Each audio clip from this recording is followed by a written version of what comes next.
Assalamualaikum dan salam sejahtera. Saya Luqman Haris. Ini Awani 7.45. Kita lihat dulu tajuk utama kita untuk malam ini.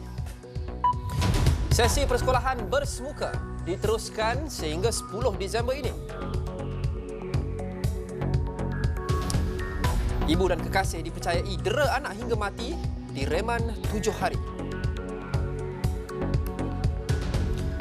Dan boleh ceramah fizikal PRN Sarawak tapi hanya kawasan yang tiada jaringan internet.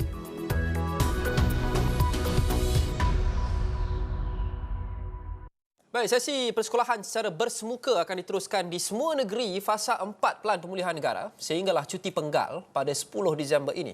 Menteri Kanan Pendidikan Datuk Razzie Didin berkata keputusan ini selaras dengan ketetapan yang dibuat sebelum ini meskipun menerima cadangan daripada banyak pihak untuk menutup sesi persekolahan lebih awal. Beliau berkata, keputusan untuk menutup mana-mana sekolah hanya dibuat berdasarkan saranan Pejabat Kesihatan Daerah PKD selepas menilai risiko penularan COVID-19 di sekolah-sekolah yang terlibat. Tambahnya, kes positif COVID-19 membabitkan pelajar ketika ini sekitar 200 hingga 250 orang berbanding keseluruhan 4.5 juta orang pelajar yang hadir ke sekolah ketika ini. Ya, kita tahu bahawa ada kes-kes berlaku di luar sana. Ya, kita tak dapat mengelak kes-kes yang berlaku di luar sana. Namun dalam konteks data yang kita ada seperti mana saya jelaskan tadi, bahawa jumlah itu adalah jauh lebih rendah berbanding dengan keseluruhan murid. Jadi kita perlu melihat bahawa dalam konteks kita bergerak ke fasa endemik ini akan berlaku, tapi kita dengan SOP yang ada, kita cuba mengawal supaya tidak akan ada berlaku perbakan yang besar. Razzie menambah, sesi persekolahan secara bersemuka juga penting untuk mengelakkan lebih ramai murid tercicir.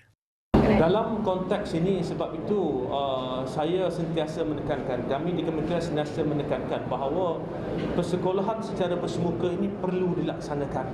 Sebab dengan pelaksanaan persekolahan secara bersemuka ini, sebarang permasalahan itu kita dapat tahu secara dengan murid ini secara lebih dekat. Maka sebarang intervensi boleh dibuat dengan lebih awal. Sebab itu kita lihat bahawa dalam konteks ini kita ingin pastikan supaya keciciran ini dapat diminimumkan. Terdahulu, bekas Menteri Pendidikan Dr. Mazli Malik menerusi satu ucapan berkata, beliau terkejut dengan jumlah pelajar yang berhenti sekolah sejak Mac 2020 sehingga Julai 2021 iaitu seramai 21,316 orang.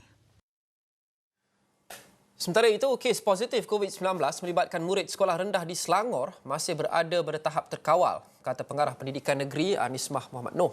Dia berkata ia berdasarkan rekod peratusan murid sekolah rendah yang disaring pada setiap Rabu di semua sekolah di negeri itu. Katanya setakat ini di setiap sekolah rendah mungkin ada 1 atau 2 orang murid positif COVID-19 apabila diuji pada setiap Rabu. Bagaimanapun, keadaan tetap terkawal kerana tindakan pantas akan diambil mengikut SOP yang ketat sebaik diketahui jika seseorang murid itu positif, kata beliau. Anismah menambah, terdapat sekitar 600 buah sekolah rendah di Selangor di mana 10% murid dari setiap sekolah akan diuji secara rawak setiap Rabu. Tambahnya, perhatian akan diberikan kepada murid yang kelihatan tidak sihat.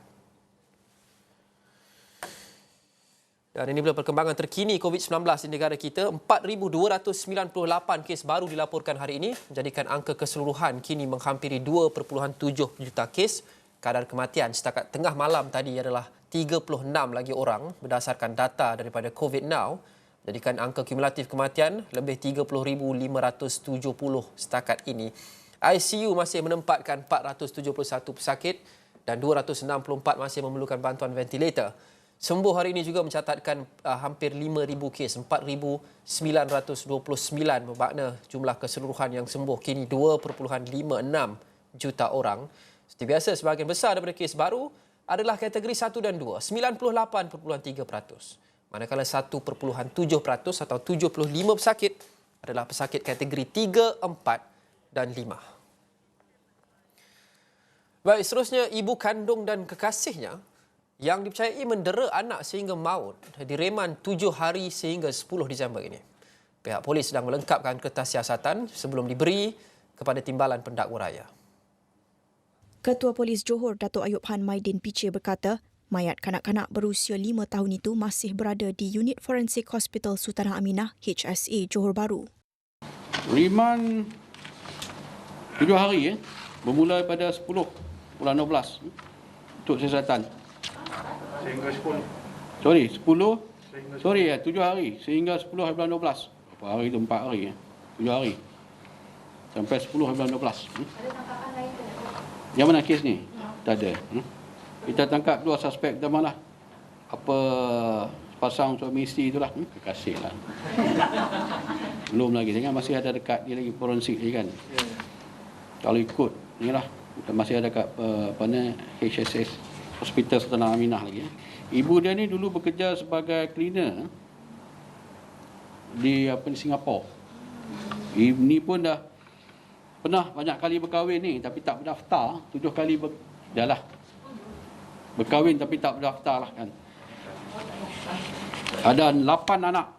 Beliau berkata demikian pada sidang media di Ibu Pejabat Kontingen Johor. Terdahulu, pihak polis menerima panggilan daripada petugas HSA berhubung kematian seorang kanak-kanak lelaki dipercayai akibat penderaan. Ibu mangsa yang berusia 35 tahun ditahan di HSA, manakala kekasihnya yang berusia 32 tahun ditahan di rumah di Taman Nusa Bistari Iskandar Puteri pada Jumaat.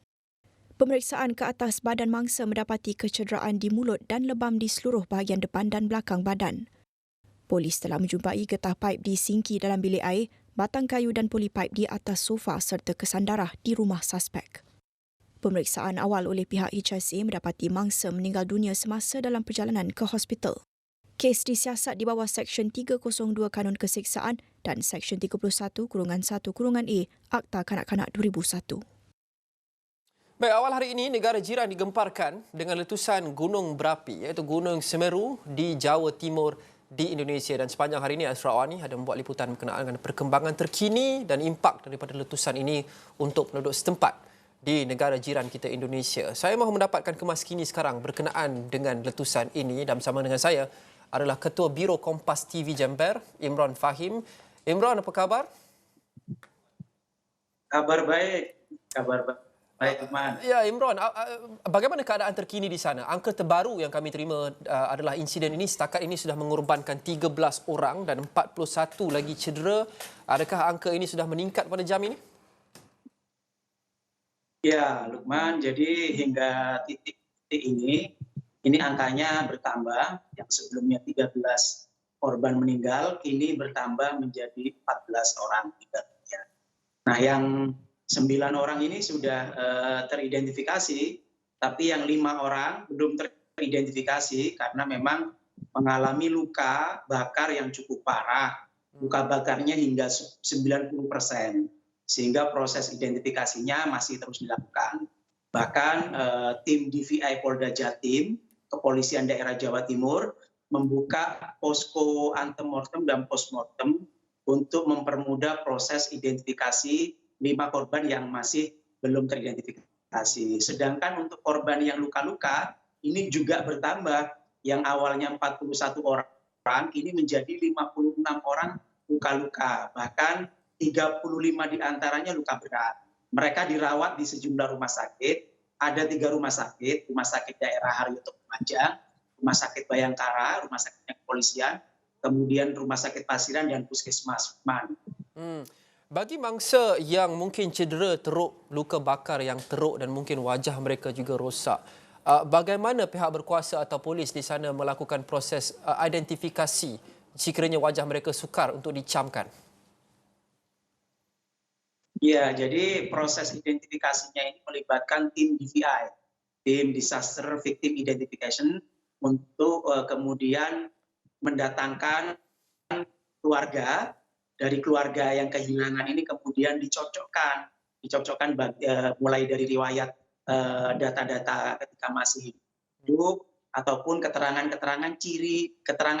dari keluarga terkait ciri-ciri dari korban, mulai dari ciri-ciri struktur gigi, ciri-ciri mungkin ada tanda-tanda khusus di pakaian ataupun tanda-tanda khusus di badan untuk proses identifikasi. Jadi hari ini akan dibentuk posko antemortem dan postmortem untuk mempermudah proses identifikasi. Sedangkan untuk proses pencarian ini masih terus dilakukan karena memang ada perkiraan masih ada korban-korban yang tertimbun material vulkanik karena waktu kejadian itu cukup lontaran dari material vulkanik cukup tinggi ya, 700 meter dari puncak Gunung Semeru, kemudian awan panas gugurannya itu hingga 3 km, sehingga diprediksi masih ada korban yang tertimbun di situ, sehingga ini masih dilakukan proses pencarian, dan proses pencarian ini melibatkan semua unsur dari BPBD daerah hingga BNPB pusat, dibantu oleh tim SAR, kemudian TNI dan kepolisian. Imran, secara ringkasnya, adakah ada maklumat sama ada akan ada letusan susulan selepas ini dan bagaimana sekiranya ada lagi individu, orang, harta benda dan haiwan ternakan yang tinggal di belakang? Bagaimana mahu evakuasi semua ini? Ya, jadi pemerintah menghimbau kepada warga supaya tidak mendekat hingga radius 1 km dari puncak kawah Gunung Semeru, dan tidak mendekat hingga 5 km dari daerah Curah Kobokan arah Tenggara Selatan, karena di situ rawan terjadi guguran atau awan panas guguran. Jadi tidak boleh mendekat, sehingga selain tidak boleh mendekat, warga juga tidak boleh mendekat di daerah aliran sungai karena rawan terjadi banjir lahar hujan. Karena hingga saat ini potensi hujan deras masih terjadi, sehingga rawan membawa endapan lava. Lava ini cukup panas, sehingga ketika ada hujan turun, itu akan terbawa hujan masuk di aliran-aliran sungai. Dan ini warga harus menjauh dari sungai. Selain itu, warga diminta jangan dulu mengevakuasi harta benda, hewan ternak, karena dikhawatirkan akan ada erupsi susulan maupun peningkatan aktivitas vulkanik Gunung Semeru, sehingga itu antisipasinya adalah tidak boleh mendekat 1 km dari puncak Gunung Semeru dan tidak boleh mendekat hingga jarak 5 km dari Curah Kobokan arah Tenggara Selatan. Itu Lukman. Baik, terima kasih Imran Fahim, Ketua Biro Kompas TV Jember. Kita harap semuanya di sana dipermudahkan. Kita berhenti seketika. Lagi laporan menarik selepas ini bersama Naila Huda. 0.2% murid berhenti sekolah di seluruh negara. Itu selepas ini. Jangan ke mana-mana.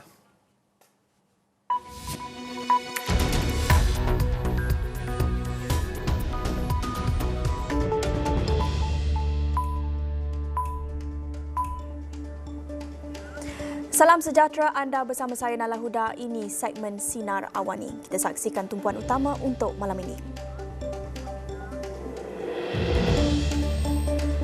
Lebih 21,000 murid berhenti sekolah.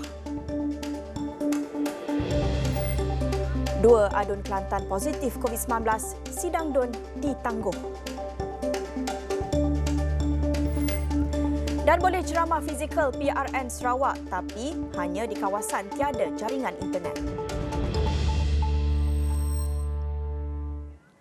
Seramai 21,316 murid berhenti sekolah dari Mac 2020 sehingga Julai 2021. Menurut Kementerian Pendidikan KPM dalam satu jawapan bertulis, jumlah tersebut merangkumi 0.22% daripada keseluruhan murid di negara ini. Dan menurut definisi KPM, keciciran bermaksud murid warga negara Malaysia yang keluar daripada sistem pendidikan sebelum tamat tempoh pendidikan. Seramai 11,301 murid berhenti sekolah dari Mac hingga Disember 2020, manakala 10,015 murid lagi berbuat demikian dari Januari hingga Julai 2021. KPM mengemukakan jawapan bertulis tersebut bagi menjawab pertanyaan daripada Ahli Parlimen Kangar Nur Amin Ahmad. Persidangan Dewan Undangan Negeri Dun Kelantan sesi perbahasan Belanjawan 2022 terpaksa ditangguhkan jam 11 pagi tadi susulan 2 ahli Dewan Undangan Negeri adun positif.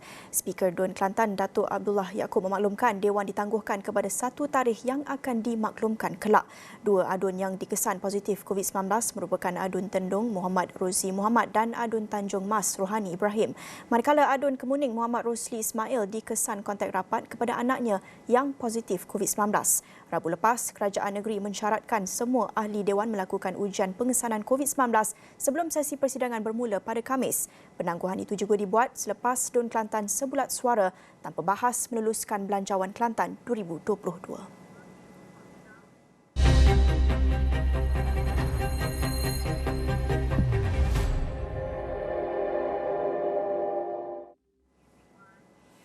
Kerajaan akan meneruskan pembinaan fasa 2 projek Lebuh Raya Pan Borneo Sarawak dari Limbang ke Lawas selepas dihentikan Kerajaan Pakatan Harapan pada 2018. Perdana Menteri Datuk Seri Ismail Sabri Yaakob berkata penelitian terperinci untuk meneruskan pembinaan itu juga akan dilakukan kerajaan bagi pembinaan jajaran Missing Link iaitu persimpangan Kuala Baram ke Sungai Tujuh CIQ di Miri. Dan selain pembangunan jajaran jalan raya, beliau memberitahu kerajaan pusat juga akan memberi tumpuan kepada capaian internet di Sarawak. Beliau optimis menerusi program jendela seluruh Sarawak termasuk di pedalaman dan rumah panjang akan menikmati capaian internet menjelang hujung 2022. Katanya kerajaan mahu bersama-sama membantu Sarawak mencapai dasar menjadi negeri maju pada 2030. Perdana Menteri berkata demikian ketika majlis perasmian pembukaan Lebuh Raya Pan Borneo Sarawak, jajaran Seksyen Serian WPC 03 di Serian pada Ahad. Jajaran bagi Seksyen Serian adalah sepanjang 33.65 km. Seksyen ini melibatkan skop kerja menaik taraf jalan persekutuan sedia ada dari Bulatan Serian ke Balai Ringin dengan kos projek sebanyak RM700 juta. Konektiviti di Pan Borneo telah pun dilaksanakan. Dan saya memberi komitmen kepada tuan-tuan dan puan bahawa saya bersama dengan Datuk Seri Fadilah selaku Menteri Kanan Kerja Raya bersama dengan Ketua Menteri Sarawak yang amat berhormat, kita akan bincang bagaimana kita nak meneruskan fasa 2, red line dan missing link ini. Dan saya beri komitmen kita tidak akan terhenti setakat itu dan kita akan teruskan segala projek yang dirancangkan bagi Sarawak ini. Esok, pilihan raya negeri ke-12 Sarawak secara rasmi akan membuka gelanggang. Penamaan calon bagi PRN 12 Sarawak bakal berlangsung selama sejam di 82 pusat penamaan calon yang ditetapkan. Namun, bagaimana pula dengan SOP berkempen? Kita terus saja bersama dengan rakan tugas Hasimi Muhammad di Kuching. Teruskan Hasimi dengan laporan. Baik, terima kasih Naila. Di studio 82 pusat penamaan calon semana dimaklumkan oleh Naila akan dibuka mulai 9 pagi sehingga 10 pagi dan dalam tempoh itu calon-calon perlu mengemukakan borang untuk menyertai PRN 12 Sarawak dan sebaik sahaja ia disahkan oleh pegawai pengurus pilihan raya maka kempen secara rasmi akan membuka tirai bagi PRN 12 Sarawak. Dan bercakap mengenai kempen PRN 12 Sarawak itu hari ini kurang 24 jam sebenarnya Naila.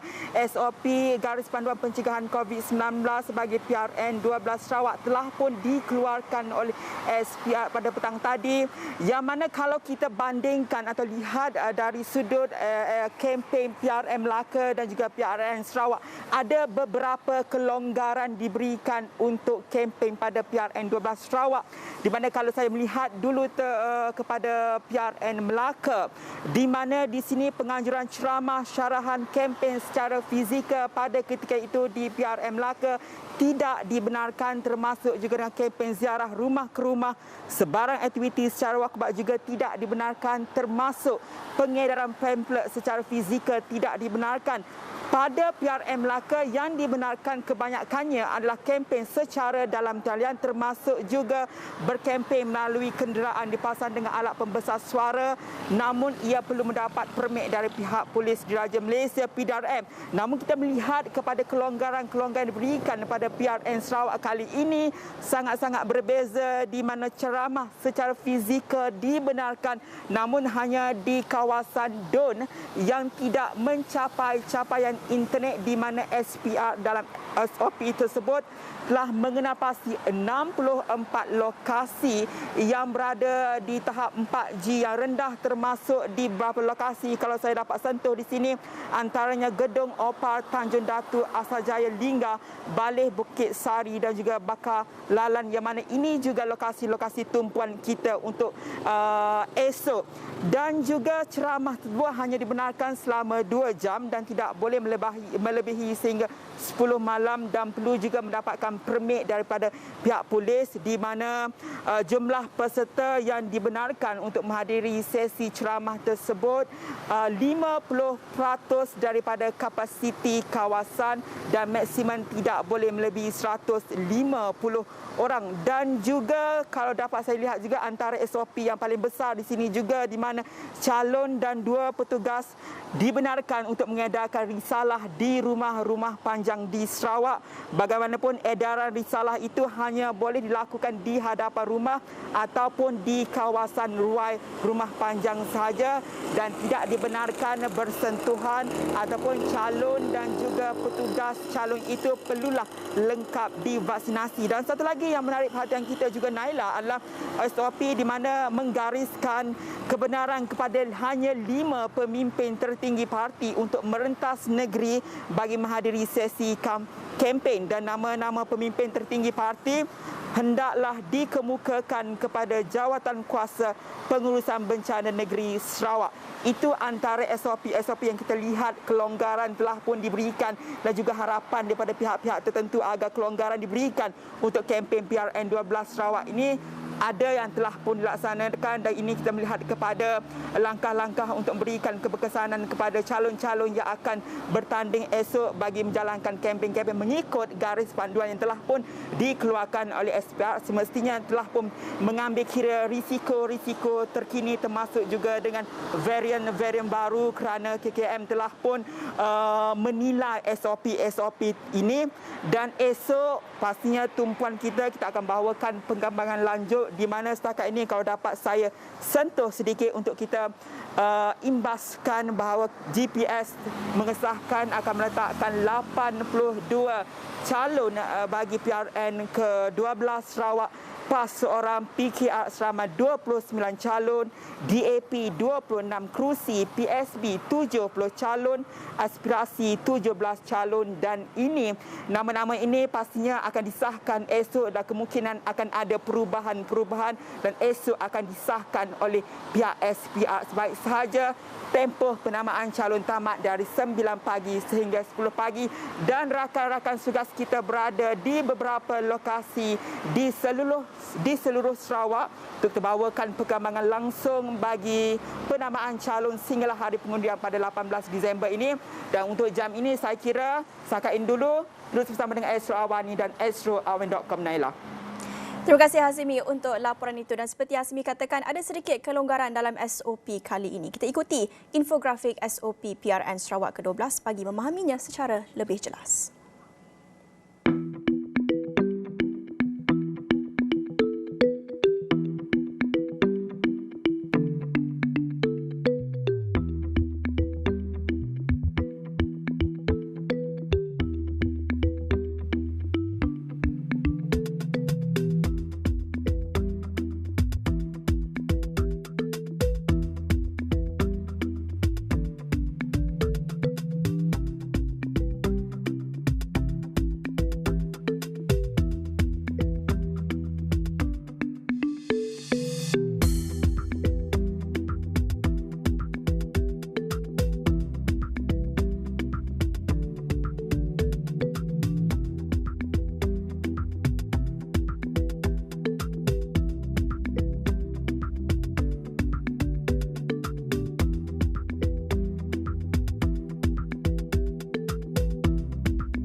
Baik, seterusnya sekurang-kurangnya 13 maut manakala 7 yang lain masih hilang susulan letusan gunung berapi Semeru di Jawa Timur Indonesia semalam. 57 mangsa turut mengalami kecederaan akibat melecur teruk termasuk 16 yang berada dalam keadaan kritikal. Menurut Badan Nasional Pengurusan Bencana BNPB, pasukan penyelamat masih mencari 7 penduduk dan pelombong di Kampung Curah Kobokan. Banyak rumah di beberapa perkampungan musnah dan tertimbus mengakibatkan lebih 900 penduduk mencari perlindungan di Pusat Pemindahan Sementara. Menurut Ketua Pusat Pemantauan Geologikal Indonesia, letusan berpunca daripada hujan lebat selama beberapa hari sehingga meruntuhkan kubah lava. Susulan itu, gunung berapi Semeru setinggi 3.6 meter di daerah Lumajang itu meletus dan mengeluarkan asap dan debu panas. Selepas ini dalam Sinar Awani, 61% pekerja di Malaysia cari pekerjaan baharu. Kajian platform sumber manusia mendapati 61% pekerja di Malaysia merancang untuk mencari pekerjaan baharu pada tahun hadapan dengan pekerja di bawah usia 35 tahun antara yang paling bersedia untuk menukar pekerjaan mereka. Kajian Employment Hero melibatkan 1,004 pekerja itu juga mendapati majoriti pekerja atau 45% responden menyukai kerja mereka dan 24% yang lain selesa dengan tugasan mereka sekarang. Hanya 4% responden berkata mereka tidak suka pekerjaan mereka dan dapatan itu menunjukkan bahawa kerja dan tugasan bukanlah masalah sebenar yang membuatkan mereka mahu mencari kerja lain. Sebaliknya, sebab utama untuk beralih arah adalah pertamanya kerana kekurangan peluang untuk perkembangan kerjaya dengan 36% responden berpendapat sedemikian, lapor The Star. Faktor lain adalah kekurangan penghargaan atau pengiktirafan 27% dan kekurangan peluang untuk menyertai latihan berhubung kerjaya mereka 26%. Tiada kenaikan gaji, masalah pengurusan, bebanan kerja yang banyak, kekurangan fleksibiliti dan keuangan yang tidak sihat juga merupakan faktor mereka ingin berhenti. Bahkan 3/4 atau 74% responden daripada mereka yang menerima potongan gaji akibat COVID-19 berkata mereka akan mencari kerja baharu pada 2022. Ketika ditanya perkara yang boleh menjadi pendorong untuk mereka kekal dalam pekerjaan sekarang, 45% responden mahukan kenaikan gaji dan 32% mahukan lebih banyak ganjaran serta pengiktirafan. Sementara itu, 28% responden mahukan kenaikan pangkat, 28% impikan pengenalan struktur bonus dan 24% berharap adanya pilihan kerja yang fleksibel. Pandemik COVID-19 menyebabkan ribuan pekerja hilang punca pendapatan, malah kesannya turut melibatkan lepasan graduan. Dengan adanya Karnival Kerjaya My Future Jobs Keluarga Malaysia yang turut disertai 21 majikan dari pelbagai industri, dilihat mampu membuka lembaran baharu kepada pencari kerjaya. Terima kasih kerajaan sebenarnya macam memberi peluang lah untuk buka yang macam My Future Job ni, My Future Carnival ni. Dia menyediakan banyak majikan, banyak kerjaya dalam tu. So dia macam boleh bagi peluang sesiapa yang minta kerja datang untuk interview, untuk merasa peluang untuk yang semua company. Asalkan semua orang boleh try. Pertama kali terima kasih kepada kerajaan sebab buka peluang macam ni dan bagi inisiatif untuk lepasan graduan macam saya. Sebab saya pun lepasan graduan, saya nak cari kerja yang bersesuaian dengan kelayakan yang saya dapat. Dan itulah saya rasa macam mungkin rezeki saya dapat sama pekerjaan dengan apa yang saya nak, dengan apa yang saya belajar. Sementara itu, selain kembali giat memajukan perniagaan, majikan juga dilihat teruja mengambil bahagian dalam karnival kerana lebih mudah melaksanakan temu duga secara bersemuka di 4 lokasi terpilih iaitu di Paya Besar Pahang, Setiawangsa Kuala Lumpur, Jitra Kedah dan Beaufort Sabah. Kami daripada projek Belia Mahir yang berkolaborasi dengan Kementerian Belia Sukan dan juga MITI yang memfokuskan kepada pemohon-pemohon belia need not employment, education and training. Jadi dengan inisiatif yang kerajaan buat sekarang ni amat penting untuk pemohon-pemohon yang memerlukan pekerjaan. Sangat bagus. Kita sangat terima kasih kepada Profesor dengan government mengadakan kita punya hari ini punya event dengan kita ada physical interview. Kita pernah buat virtual interview but the galakan still prefer physical.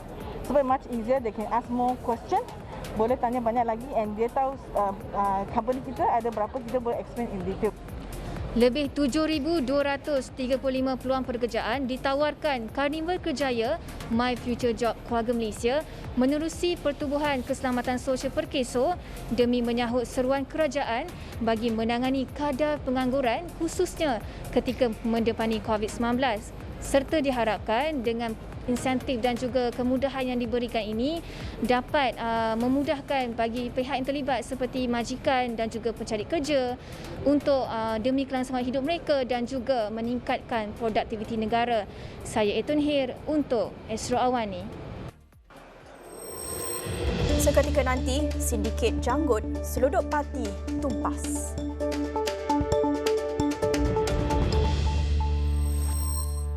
Polis Johor menumpaskan kumpulan yang aktif menyeludup migran dikenali sindiket janggut dalam 3 serbuan berasingan di sekitar Johor Bahru dan Kulai pada Rabu dan Khamis lalu. Dalam serbuan itu, seramai 12 ahli sindiket ditahan termasuk ketuanya dikenali sebagai Johnny Arifin atau Janggut serta 2 orang kanan dikenali sebagai Muhid dan Galang. Menurut Ketua Polis Johor, Datuk Ayub Han Maidin PC, sindiket berkenaan sangat tersusun dan lengkap dengan menggunakan warga tempatan sebagai rakan sekongkol yang menyalurkan maklumat pergerakan pihak berkuasa serta mengatur pergerakan migran. Menurutnya, migran yang hendak masuk ke negara ini dikenakan bayaran RM1,300 yang perlu dijelaskan sebelum menaiki bot dari Batam atau Tanjung Pinang, Indonesia. Manakala RM1,500 pula dikenakan bagi bayaran keluar dengan RM250 sebagai wang pantai Malaysia atau RM700 dibayar setibanya di Pantai Batam atau Tanjung Balai. Jalan utama menghubungkan Tanah Tinggi Lodging dengan Cameron Highlands di Pahang masih selamat digunakan semua kenderaan pada musim tengkujuh ini. Ketua Polis Daerah Gua Musang, Superintendent Sik Chun Fu berkata, agensi berkaitan giat memantau kawasan cerun yang berisiko mengalami kejadian tanah runtuh bagi mengelak insiden tidak diingini. Rata-rata penduduk di sekitar Parlimen Kepala Batas memberikan reaksi yang memberangsangkan bagi jualan keluarga Malaysia yang berlangsung pada Ahad. Menteri Perumahan dan Kerajaan Tempatan Datuk Sri Rizal American 9 American berkata pihaknya akan mengadakan jualan murah itu setiap minggu sehingga harga barang kembali stabil. Satu kajian teliti perlu dilakukan seperti aspek laluan air bagi pembinaan jalan baharu pada masa akan datang di kawasan Tanah Tinggi di Pahang. Exco Pelancongan Kebudayaan Alam Sekitar, Pelandangan dan Komuniti Pahang, Datuk Seri Muhammad Syakar Samsudin berkata, ia berikutan kejadian tanah runtuh tidak banyak berlaku di Jalan Lama Cameron Highlands dan Bukit Fraser berbanding jalan baharu di kawasan berkenaan.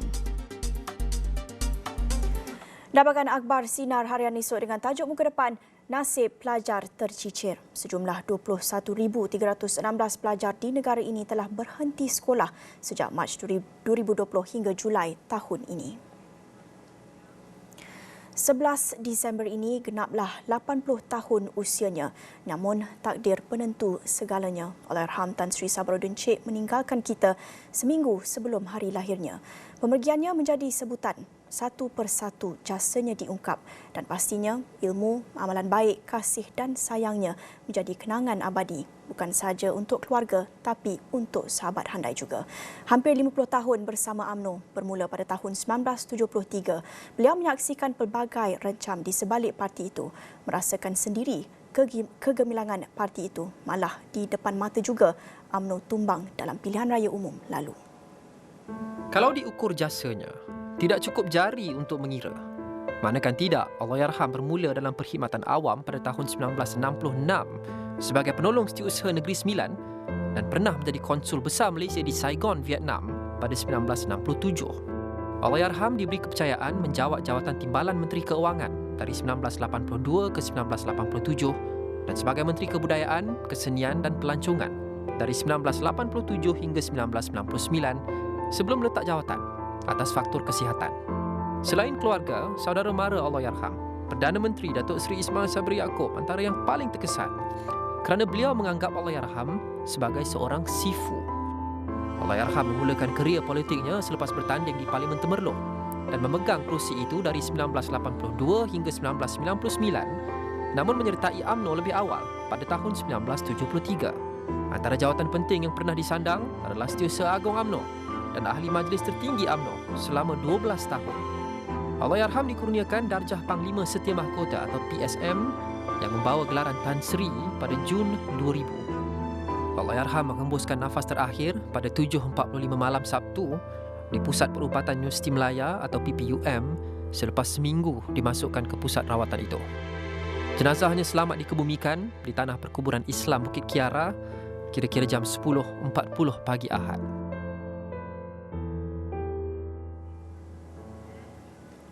Baik, laporan itu mengakhiri segmen Sinar Awani malam ini bersama saya Naila Huda. Salam hormat.